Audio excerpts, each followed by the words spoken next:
Hello and welcome.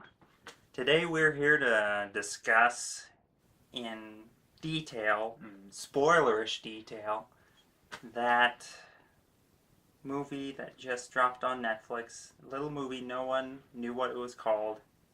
Including us. Yeah, The Cloverfield Paradox. Used to be God Particle. Yep. And if you go back, and we recommend that you go back and visit the entire Last Hervey library. But if you go back to our yearly box office discussion video, there's a whole little segment about the film formerly known as God Particle, and you could probably pause on my face for a split second. I'm like, should we bother? We have no idea what they're doing with this movie. We have no idea when it's going to come out, even if it will be called God Particle, which we later find out, no, it won't. But yeah, it had been over a year ago when we had written box office predictions and for that movie in particular. So we thought, what would it hurt? And yeah, it didn't hurt anything. But well, now that movie's not going into theaters, so there was no point. But yeah. So now it's called the Cloverfield Paradox, and they announced that it would be on Netflix 2 hours before it was on Netflix. So then we had to make room in our schedule to watch another movie. No! We had to watch a movie, Tucker. You don't do that very often. But so, yeah, Cloverfield Paradox, aka Cloverfield 3, which aren't sequels. They're sorta interconnected. They're all part of the same series. But, so, yeah, what do we think of the first Cloverfield? It had been how many years since we've seen that one? I just think it's alright. I mean, eh. That was my first it's impression. kind of I feel it's an average found footage, which I think most found footage films are average, and I haven't seen that many. I probably count on one hand the amount of found footage films I've even seen. Oh, sure. I don't go out to see them because I think they look stupid. And most of them are horror movies, and we're not real big on horror. But yeah, a lot of people love the first Cloverfield. I didn't love it. I didn't hate it. I just okay afterward.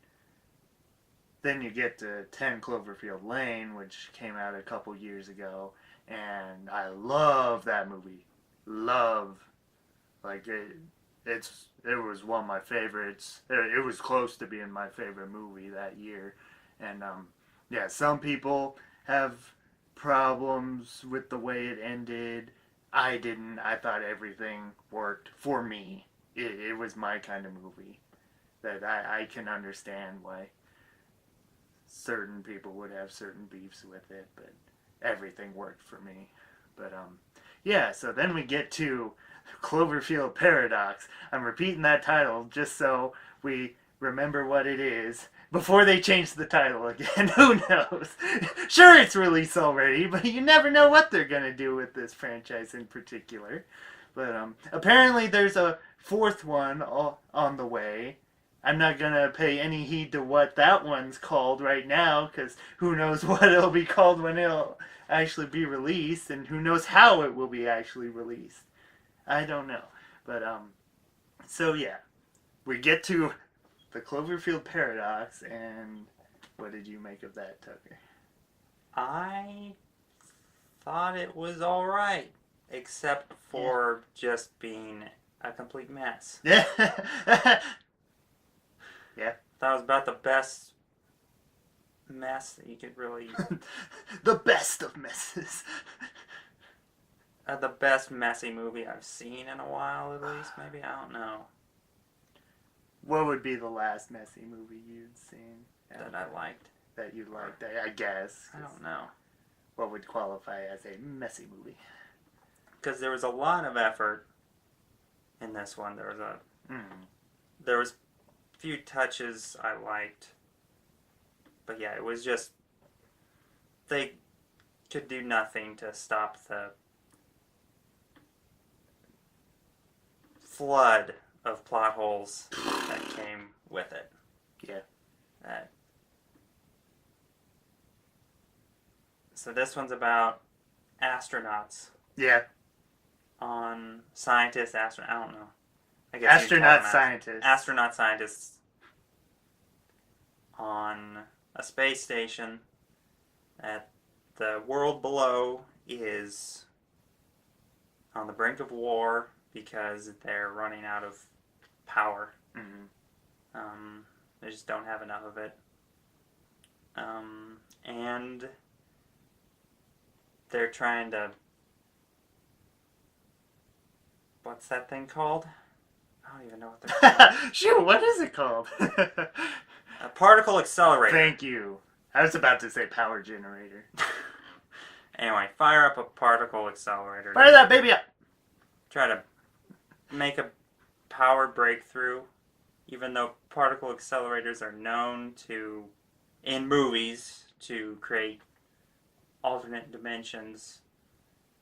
They didn't think that was going to happen for some reason. No. They thought it was just going to bring the power. Okay, random thought. What was the machine in Spider-Man 3 called that made Sandman? What was that called if not a particle? Shoot, I'm forgetting the name. Particle accelerator. It doesn't matter. I'm just... I don't know, because I'm just thinking that just popped into my brain. What was that thing called? Sidetracked, I guess. But now that we brought Spider-Man up, it's kind of ironic that this movie about scientists in space with making new discoveries, that this was an explicit tie-in to a previous franchise, because last year when that other scientist movie where everything went wrong, scientist astronaut movie, I guess, Life, when that came out, the internet was flooded with, oh, this is a secret prequel to Venom, that, oh, the alien's actually Venom, and it's gonna delve into that backstory, and it wasn't. People were just goofing around, being kind of stupid, in my opinion. but yeah, they weren't too far off, because apparently this movie wasn't a Cloverfield movie. That same thing with 10 Cloverfield Lane. That when they wrote that, they had the script written out for another movie. And then they thought, let's turn it into a Cloverfield movie, and apparently the same thing happened here. And I would believe that something like that happened even after they started filming it, because a lot of the Cloverfield tie-ins feel very just hammered in and really obvious that it didn't weave together in a masterful quilt of plot developments or anything. They felt very shoehorned. But yeah. So the Cloverfield paradox. Let's not talk about Spider-Man and other movies. Let's talk about the Cloverfield paradox. Yeah, so they get their particle accelerator going, but it overheats and malfunctions. And things go awry. And yeah, breaks the walls of their dimension and sends them to a place where they think Earth has disappeared. They don't know what's happened. And they were warned before they fired that puppy up that we had to get a scene of a guy on TV talking about how all of the risks involved, and he was some conspiracy theorist or something, and warning everyone out there, aka the audience, all of the things that might happen. They might rip open a hole in the dimensions Foreshadowing. and cause all this stuff just to let you guys know it might happen. Monsters, demons, be careful. Instead of just, letting us find out that kind of stuff on our own. But what are you gonna do? But for one, I thought one of the best things about it was the cast. Mm-hmm. That the main gal, I'm gonna butcher her name, so I'm not gonna try that. But her character's name was Hamilton. Was it? I want to say. I didn't write any of their characters' names down. I want to say Hamilton. Except Mundy. Yeah. That's the only name I wrote down. Uh-huh. Poor Mundy. Mundy deserved better. Oops. What are you doing? I don't know. What are you doing?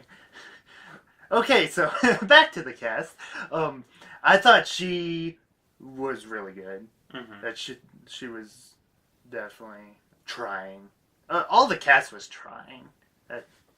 That's what made them work. But she was really good. Another name, David Oyelowo. He was really good. And Chris O'Dowd, aka Poor Mundy. I thought he was a real standout. That he was the comic relief, but you needed him as the comic relief, and he was very funny. Yes. So, yeah, I really enjoyed him. But yeah, just stuff happens. Once they go into that alternate dimension, stuff happens. That's the plot.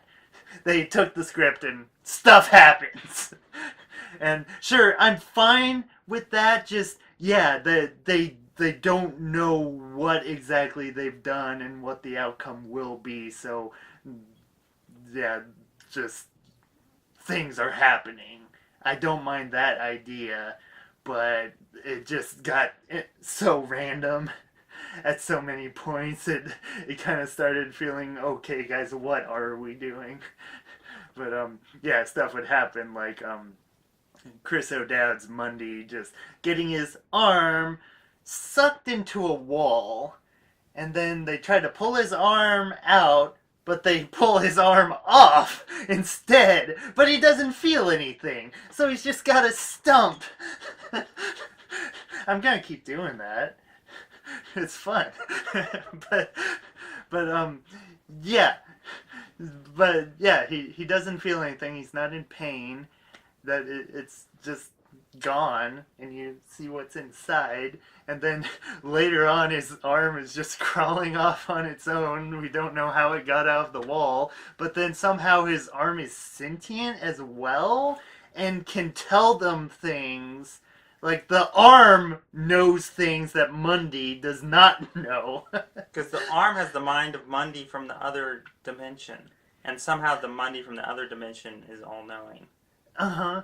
But how would he possibly know things like, oh, the missing piece to the ship that you were looking for is inside this dead guy, so you gotta rip him open and along with find that. Their worms they were the worm thing, certain things like that, like they didn't do a proper setup to even let us know why there were worms on the space station to begin with. They gave you one shot of the worms, and then suddenly, oh yeah, this guy just barfs up, erupts, worms erupt out of him, and it's like, what?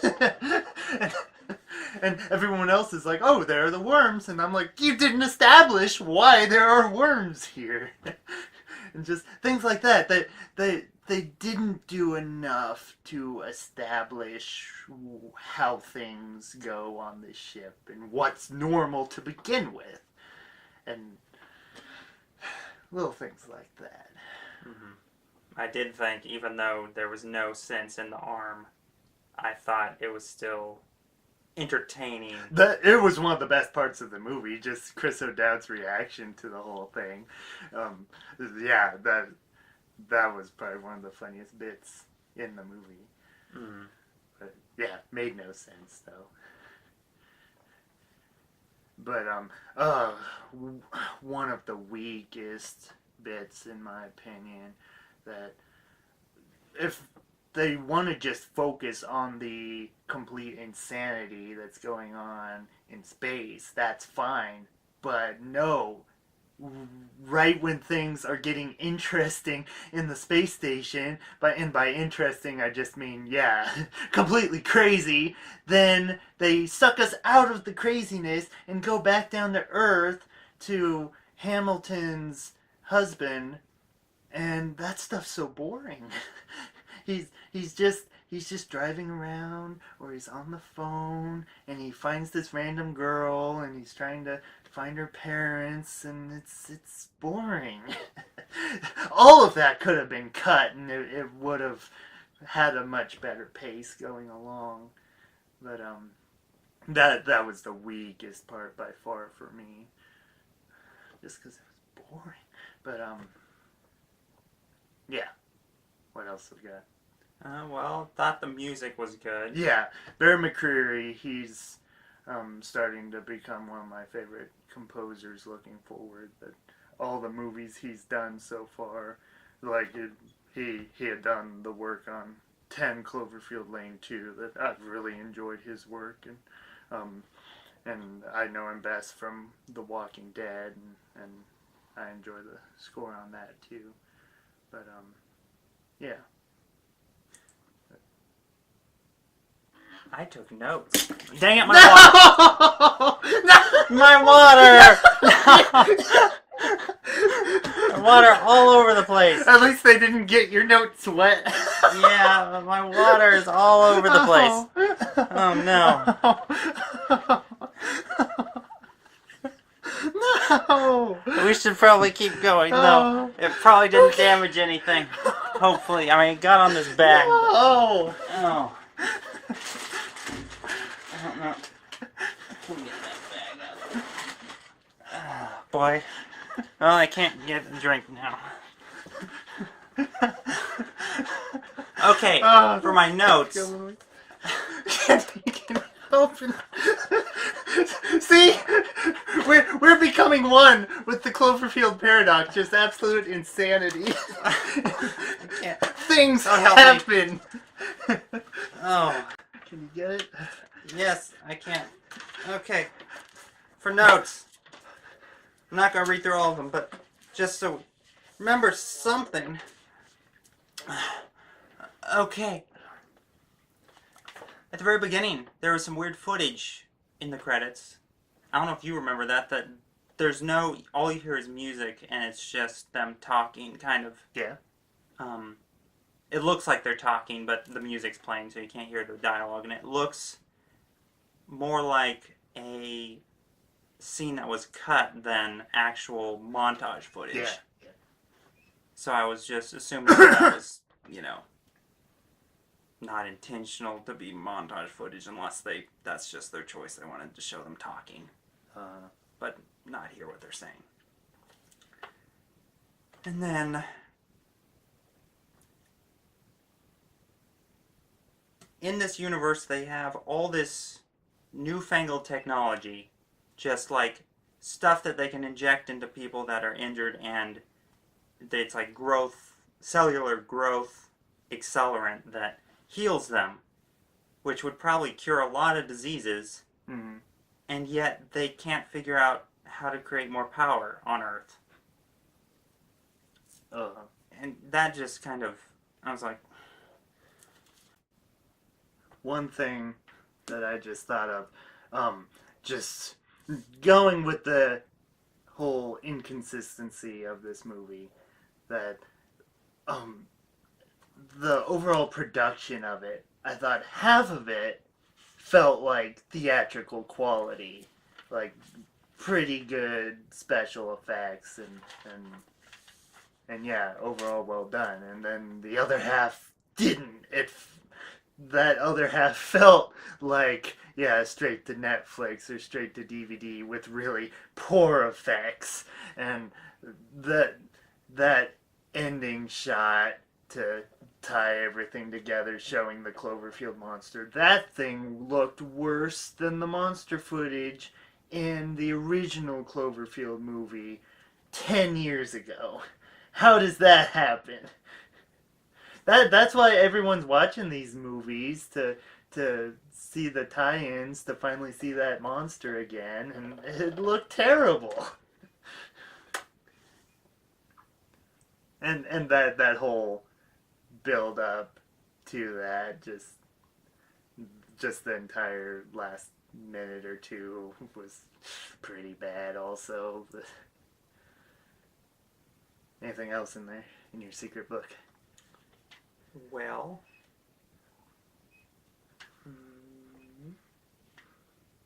I didn't take any notes.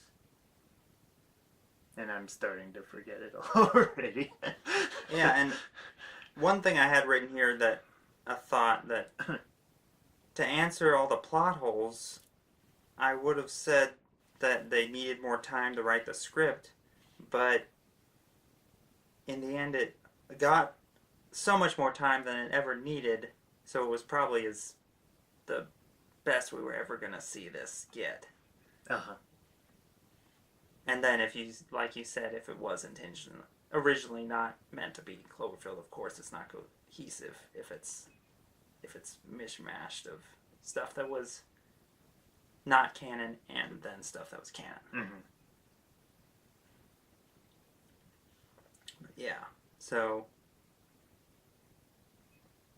even though it was a total mess, I did enjoy watching it. So I was leaning towards a rating of a 7 out of 10. Just entertaining, but messy. Uh-huh. Very messy. I agree with your entertaining but messy, but yeah, overall, just there were too many moments where I was just bored. The craziness I was fine with, because I'm like, yeah, it makes no sense, but it's fun. But yeah, I'd go a bit lower, 5.5 for me. That it's not a horrible movie. I can understand people liking it. I can understand people hating it, which a lot of people do. I didn't think it was the worst thing, but just it didn't live up to its potential. And especially coming off 10 Cloverfield Lane, that hurt it as well. But didn't even mention, we forgot to mention weird, what was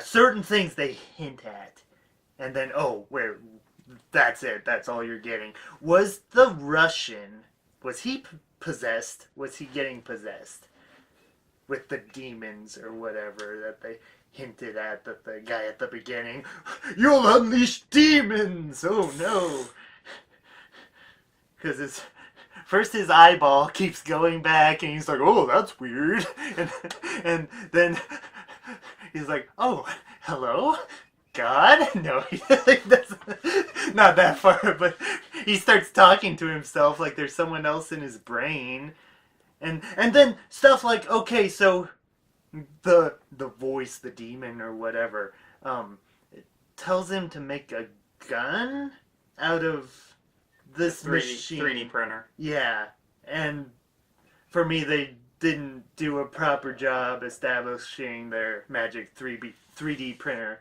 in the first place. Just little things like that. And then, yeah, he keeps eating everything, I guess, because he keeps barfing everything up. But just little things like, okay. Was it worth it, Tucker, to get your notes? Oh, yeah, cause all this turmoil, like trying to strike up the power generator, but it was still ice. There wasn't ice. Was there ever ice involved in this movie? That'd be terribly ironic, but I can't think. I just know they ate bagels. Bagels. Those little 3D printed bagels.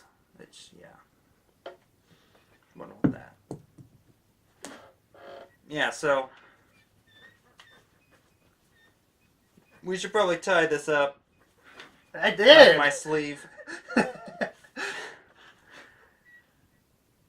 Okay, enough craziness for one day. Yeah. Enough craziness. Yep. 1, 2, 3. See ya.